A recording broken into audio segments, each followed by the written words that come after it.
पाकिस्तान के खिलाफ साजिशें कौन करता है, दहशतगर्दी की कार्रवाइयां कौन करता है, ये पूरी दुनिया जानती है। अफगानिस्तान की सिचुएशन चेंज हुई है अतर, उस पर इनको आग क्यों लगी हुई है? ये क्यों मसले, ये क्यों इतने ज्यादा परेशान है, बुखलाहट का शिकार है अतर?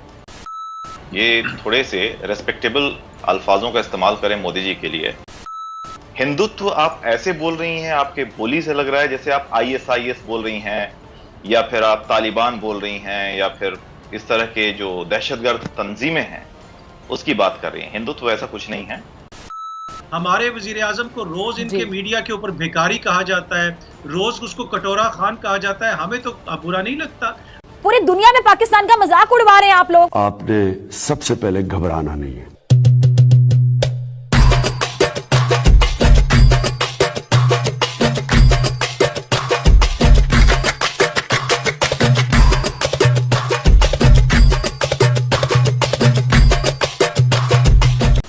जैसा कि आप सबको बताया, हमारे पड़ोस में एक मुल्क बड़ा शांतिपूर्वक तरीके से रहने वाला उस मुल्क का नाम है पाकिस्तान, और वहाँ की एक पत्रकार है। नाज़रीन, मैं हूँ डॉक्टर फिजा अकबर खान, मैं हूँ पाकिस्तान और आप देख रहे हैं पाक भारत टॉक। फिजा खलीफा, सही बात है यार, हम शायद आपने नाम तो सुना हुआ है, आप जानते होंगे, नहीं जानते हो तो थोड़ा सा इंट्रोडक्शन मैं करा देता हूँ। मस्त प्लान है। फिजा खलीफा हमेशा भारत मोदी हिंदुत्व के लिए गालियाँ देती रहती है। 24 घंटे में 24 घंटे ये मोदी और भारत की माला जपती रहती है, गालियाँ देती रहती है, अनाप शनाप बके जाती है। मोदी आलमी मंजरनामे में एक जीता जागता दरिंदा सिर्फ किरदार है जो अपने लोगों का भी खून चूस रहा है। हिंदुस्तान में RSS के इंतहा पसंदी नजरियात का जहर घोल रहा है। तेरा बाप आया। और झूठ बोलने की इसने डिग्री ले रखी है, अपने आप को डॉक्टर बोलती है लेकिन करती है एंकरिंग। ये सिर्फ काम पाकिस्तान में ही हो सकता है। आज आपका भाई बिल्कुल भी बीच में नहीं आने वाला है। उसका रीज़न ये है क्योंकि बहुत सारे लोग कमेंट करते हैं कि हमको न्यूज़ देखना पसंद होती है, और हकीकत में बहुत से लोग ऐसे होते भी है जिनको पूरा न्यूज़, सीधा न्यूज़ देखना ज़्यादा पसंद होता है। ठीक है। और वैसे भी आज आपके भाई को बीच में आने की ज़रूरत नहीं है, क्योंकि 2 हिंदुस्तानी शेर फिजा खान के स्टूडियो के अंदर बैठ के उसका मुंह तोड़ने के लिए बैठे हुए हैं। ठीक है। जब हिंदुस्तानी शेर दहाड़ते हैं तो फिजा खान का मुंह देखना मजा आ जाएगा आपको। अभी मजा आएगा ना भिड़ो। तो आप वीडियो का मजा लीजिए, आपका भाई मिलेगा आपको आखिरी में। ये जो हिंदुत्व के खिलाफ भारत में जो भी आवाज़ उठाई जाती है, जो भी बात की जाती है, उसको क्या कह दिया जाता है जी? मुल्क और कौम दुश्मनी और गद्दारी से जोड़ दिया जाता है। अब अक़वाम मुत्तहिदा में जो मोदी ने एक दावा किया जी, जमहूरियत ने भारत में जन्म लिया है, आप लोग पूछते नहीं है। आपका मीडिया तो मुझे पता है आज़ाद नहीं है, क्योंकि नरेंद्र मोदी जो कहता है या बीजेपी की गवर्नमेंट जो कहती है, मीडिया को वही बोलना पड़ता है। पालतू मीडिया बन चुके हैं। क्या कहेंगे आप? बाकी सारी बातें तो ठीक है, लेकिन आपने कहा मोदी जो कहता है, ये थोड़े से रेस्पेक्टेबल अल्फाजों का इस्तेमाल करें मोदी जी के लिए। वो 1 अरब 30 करोड़ की जो जनता है, अवाम है, उसके रिप्रेजेंटेटिव हैं। बात अब यहाँ से शुरू करते हैं। आपने जैसा बोला, लोकतंत्र, जमहूरियत भारत में शुरू हुई, यकीनन भारत में शुरू हुई। पता नहीं आपने तारीख पढ़ी है या नहीं, लेकिन जब 16 महाजनपद होते थे हमारे यहाँ एंशियंट इंडिया में, जब सम्राट अशोक, चंद्रगुप्त मौर्य, महापद्मनंद, ये लोग जब आए, उससे पहले 16 मेट्रो सिटीज होते थे इंडिया में, जिसमें अफगानिस्तान भी था, पाकिस्तान भी था आपका, और ये बांग्लादेश भी था, और पूरा इंडियन सब कॉन्टिनेंट था। तो जमहूरियत यहीं से शुरू हुई। जहां तक बात है हिंदुत्व की, तो हिंदुत्व आप ऐसे बोल रही हैं, आपके बोली से लग रहा है जैसे आप ISIS बोल रही हैं, या फिर आप तालिबान बोल रही हैं, या फिर इस तरह के जो दहशतगर्द तंजीमें हैं उसकी बात कर रही हैं। हिंदुत्व ऐसा कुछ नहीं है। और हाँ, अगर हिंदुत्व भारत में नहीं चलेगा तो कहाँ चलेगा? ज्यूज का एक देश है, एक मुल्क है, ये बौद्ध लोगों के 18 देश हैं, आपके 57 देश हैं, हमारा एक तो होना चाहिए। बावजूद इसके आप देखिए, हिंदुत्व को आप चाहे कितना भी बुरा भला कह लें, लेकिन आपको यह भी ध्यान रखना चाहिए कि मुसलमानों के 72 फिरके, यानी आप यहाँ पे बात ये मान रहे हैं, ऑन रिकॉर्ड आप प्रोग्राम में बात मान रहे हैं कि हाँ वहाँ ये, मुझे बोलने दीजिए, ठीक है, मुझे बोलने दीजिए, अच्छा जी, कंप्लीट कीजिए। यानी आप ये बात मान गए, ठीक है, कि वहाँ अक़लियतों को दबाया जाए। जी जी, बात तो करने दीजिए मुझे। मैं माना कुछ भी नहीं हूँ, मैं माना कुछ भी नहीं हूँ, मुझे बोलने दीजिए। आपकी बात आपके जवाब से बिल्कुल क्लियर है। मुसलमान, मैं आपकी तरफ कंप्लीट कीजिए आप। मुसलमानों के 72 फिरके पीसफुली इंडिया में रहते हैं। को दुनिया का कोई भी ऐसा मुल्क दिखा दीजिए जहां शिया और सुन्नी एक साथ पीसफुली कोएग्जिस्ट करते हो। और जो हिंदुत्व फोर्सेज हैं, हिंदुत्व फोर्सेज से आपका मतलब क्या है, मैं अभी तक समझा नहीं। कि आप कहना क्या चाह रही हैं।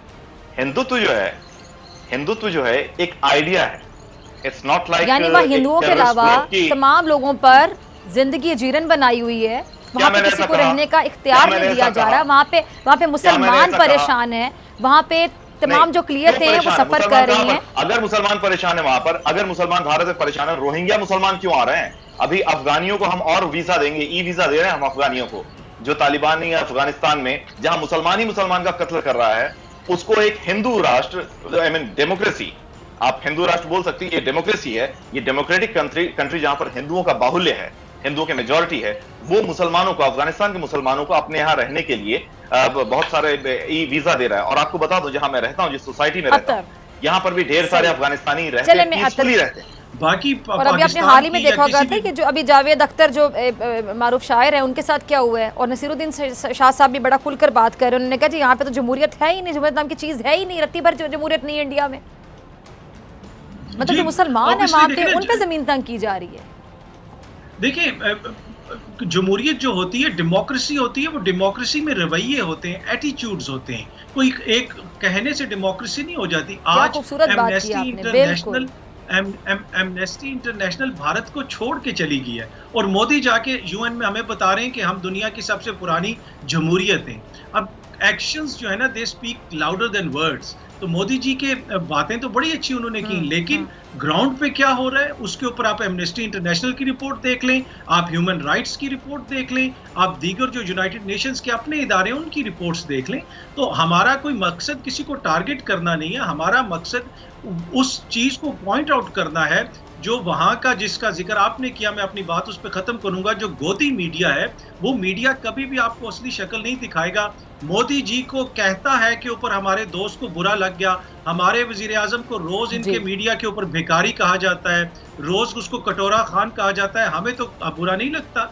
आप अगर हमसे ये कहते हैं कि आप जो है और हैं का इस्तेमाल करें, और अपने यहाँ आपकी जो हालत है, उस हालत को आप अगर अपना मीडिया खोल के देख लें तो आपको नजर आ जाएगा। और ये वही मीडिया है कि लाशें भारत की सड़कों के ऊपर गिर रही थी कोविड से, और ये जे मोदी कर रहे थे। तो ये अपने दुश्मन, एक क्रिटिकल फ्रेंड होना, एक ऐसा फ्रेंड जो आपकी गलतियों की निशानदेही करे, वो आपका दुश्मन नहीं होता, वो आपका दोस्त होता है, चाहे वो कहीं से भी करे। तो इसके ऊपर इनको खुद गौर करने की जरूरत है। ठीक है दुबे जी, आप कुछ कहना चाह रहे हैं? जी, सबसे पहले तो मैं अतर जी का धन्यवाद अदा करना चाहूंगा। अतर जी ने आखिरकार आज मान ही लिया कि भारतीय प्रधानमंत्री ने बातें बहुत अच्छी। अतर जी, उम्मीद करता हूं कि आप समझ सकेंगे भारत की पॉलिसी को। आज नहीं तो कल पाकिस्तान की आवाम की समझ में आएगी भारत की पॉलिसी, कि भारत की पॉलिसी वसुधैव कुटुंबकम वाली है। आगे मैं 1857 से अपनी बात शुरू करूंगा।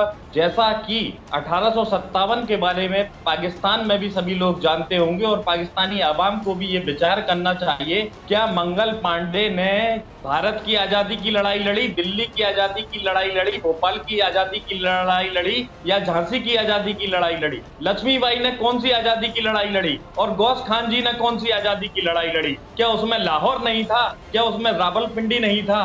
कौन सी ऐसी जगह है जो वहां नहीं थी? उन्होंने अंग्रेजों से स्वतंत्रता संग्राम की लड़ाई लड़ी, और इस लड़ाई को लड़ने के बाद उन्हें क्या हासिल हुआ? आज क्या हासिल हुआ पाकिस्तान को, और क्या हासिल हुआ भारत को? ये विचार करने की बात है, इसके अलावा कुछ नहीं। भारतीय झंडे में आज आप देख सकते हैं कि किस तरह से हरे रंग को स्वीकार कर लिया गया है, और भारत का झंडा इस बात का प्रतीक है कि भारत एक धर्मनिरपेक्ष देश है। जबकि पाकिस्तान का झंडा आप देख सकते हैं, पाकिस्तान के झंडे में आज भी भगवा रंग को स्वीकार नहीं किया गया।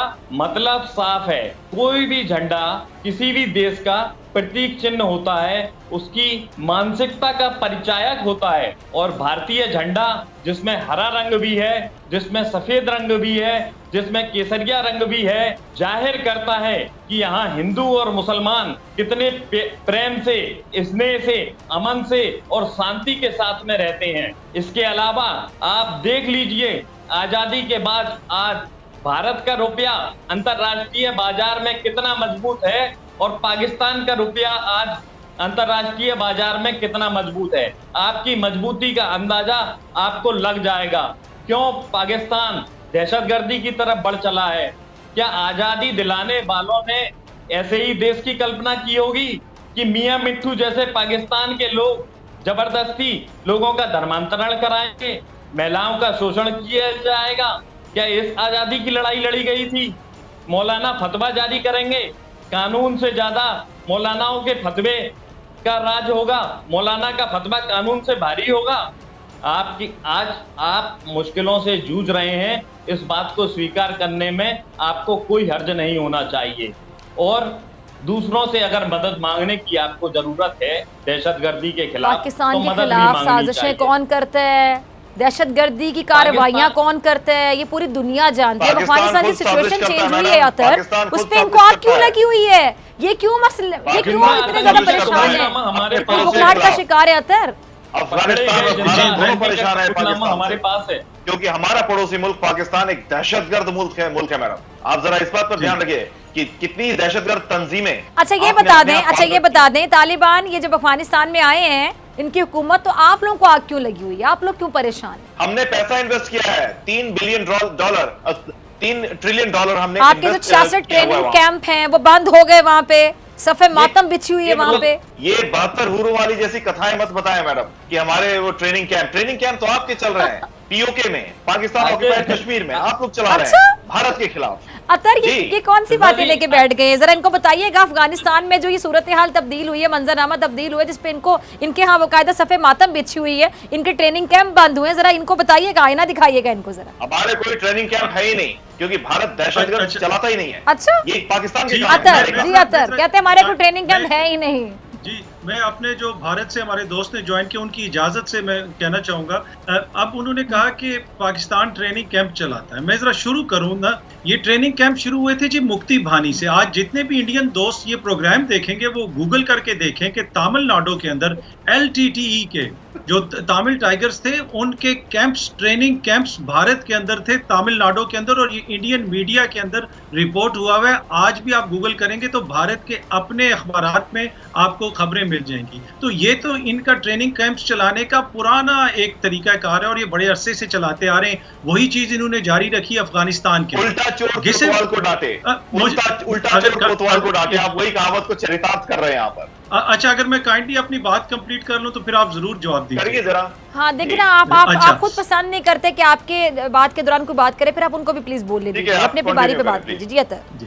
अच्छा, तो अब जिस तरह ये दुनिया की कोई ताकत इसको झुठला नहीं सकती कि LTT के कैंप जो है वो तमिलनाडु के अंदर रॉ चला रही थी, इंडियन एस्टेब्लिशमेंट चला रही। उसके साथ साथ अफगानिस्तान के अंदर भी इन्होंने ये किया। और दूसरी प्रॉब्लम ये है कि ये समझते ये हैं कि जैसे ये कोई हिंदुइज्म या मुसलमान का कोई लड़ाई है, इसलिए कि इनके मुल्क में इस वक्त सिचुएशन ये है कि हर चीज को मजहब के नजर से देखा जा रहा है, लोगों के बीच में नफरतें डाली जा रही हैं। उसकी वजह क्या है? उसकी वजह ये है कि इनके जो महात्मा गांधी जी थे जो अमन की बात करते थे, उनको मार दिया नथुराम गॉडसे ने। नथुराम गॉडसे जो है वो हीरो हैं मोदी जैसे लोगों के, और इनकी जो RSS है उनके वो हीरो हैं। और उसके साथ साथ आप आगे इनका वायलेंट देख लें, पूरी हिस्ट्री आप इनकी उठा के देख लें, इनके अपने ही लोगों ने उनको मार दिया, मोहतरमा गांधी साहिबा को मार दिया। उसके बाद राजीव गांधी साहब के साथ क्या हुआ? तो ये इस तरह पेश करते हैं कि जैसे भारत कोई अमन का यूटोपिया है और पाकिस्तान में कोई ऐसी चीज हो रही है जो दुनिया में कहीं पे नहीं हो। देखिए, बुराइयां पाकिस्तान में भी होंगी, बुराइयां भारत में। जब तक हम अपनी बुराइयों का उसको समझते नहीं है, पाकिस्तान की प्रॉब्लम ये है कि पाकिस्तान में अगर किसी मंदिर पे अटैक होना तो सुप्रीम कोर्ट उसका नोटिस लेके उन लोगों को बुला के उनको कहती है कि इनको जूते भी लगाओ और 1 हफ्ते के अंदर अंदर वो मंदिर भी दोबारा बनाओ। दूसरी तरफ जो दुनिया की सबसे बड़ी जमहूरियत, और मोदी जी जो कहते हैं कि हमारी जमहूरियत दुनिया में सबसे पुरानी है, ये वही मोदी जी हैं जिनकी जमात ने भारत के अंदर बाबरी मस्जिद को तोड़ा। और जब बाबरी मस्जिद को तोड़ा तो तभी वो अपनी जमहूरियत में मकबूल हुए, इसलिए कि पहले तो बीजेपी को कोई पूछता ही नहीं था, 2 सीटें नहीं मिलती थी बीजेपी को। 90s में जब इन्होंने तोड़ी बाबरी मस्जिद तो उसके बाद ये हीरो बन गए। तो ये है आपकी जमहूरियत का रंग कि वहां पे आप ना मस्जिद को चलने देते हैं, ना चर्च को चलने देते हैं, सिर्फ और सिर्फ उसी को चलने देते हैं जो आपकी, जिस पे आपकी रजा हो। ऐसा नहीं है, हमें किसी मजहब से कोई प्रॉब्लम नहीं है। पाकिस्तान को, पाकिस्तान का किसी दुनिया के किसी मुल्क के साथ हमें कोई प्रॉब्लम नहीं। हमें इशू वो है जो आपकी हरकतें हैं जिस किस्म की। बाकी POK की बात की अपने दोबे जी ने और पाकिस्तान के कमजोर होने की बात की, तो भाई वेट किस चीज का कर रहे हैं ना, इतना स्ट्रांग लीडर है आपका मोदी, आए पीओके वापस ले लें। मैं तो हमेशा ऑफर करता हूं कि भेजें अपनी सेना को, ले लें वापस अगर हिम्मत है तो बस ये बातें ही होती रहेंगी, इससे कुछ हल नहीं होना। अपनी गलतियों को माने और बैठ के अच्छे तरीके से बातचीत से मसाइल हल करें। दुबे जी शायद मुझे सुन नहीं पाए जी जैसा पंकज को जवाब। जैसा अतर की कि बातों अतहर का। साहब ने बोला, पाकिस्तान को कोई प्रॉब्लम नहीं है, हिंदू मुसलमान इनसे कोई प्रॉब्लम नहीं है। 25% हिंदुओं को आप लोगों ने जबरदस्ती इतना मुसलमान बना दिया कि आज 1% से भी कम मुसलमान पाकिस्तान में रह गए, ठीक है। और जो दहशतगर्दी तंजीम की आप बात करते हैं, आप देखिए आपके यहाँ से वो अजमल आमिर कसाब, वो मुंबई में जो अटैक करने वाला पकड़ा गया था, उसका आपने नकली आईडी कार्ड भी बना दिया था कोई चौधरी के नाम से, कलावा बांध रखा था। हिंदू जो ये अपने हाथ में कलावा बांधते हैं, मतलब ठीक है वो आपकी फितरत में है, आप नहीं बाज आएंगे, करते रहिए आप देखिए आज भी आप भारत की सरहद में घुसने की कोशिश करते हैं और हम चांद से लेके मरीख तक पहुंच गए, तो अपनी अपनी फितरत नकली आईडी कार्ड बनाने में आप लोग मेरे ख्याल से महारत रखते हैं। कुलभूषण मुबारक पटेल, हाँ कुलभूषण जाधव अगर वो रॉ का आदमी होता आप पकड़ ही नहीं सकते थे उसे। कुलभूषण याद है आदमी वाकई में होता तो नहीं। कुलभूषण क्या करने आया था? बॉम्बे बिरयानी का स्टॉल लगाने आया था पाकिस्तान में, क्या करने आया था? अपने मुंह से माना है वो क्या करने आया था यहाँ पे? वो एक तिजारती था, वो व्यापारी था, तिजारत करने गया। ये बताएं कि वो कुलभूषण था, मुबारक पटेल था।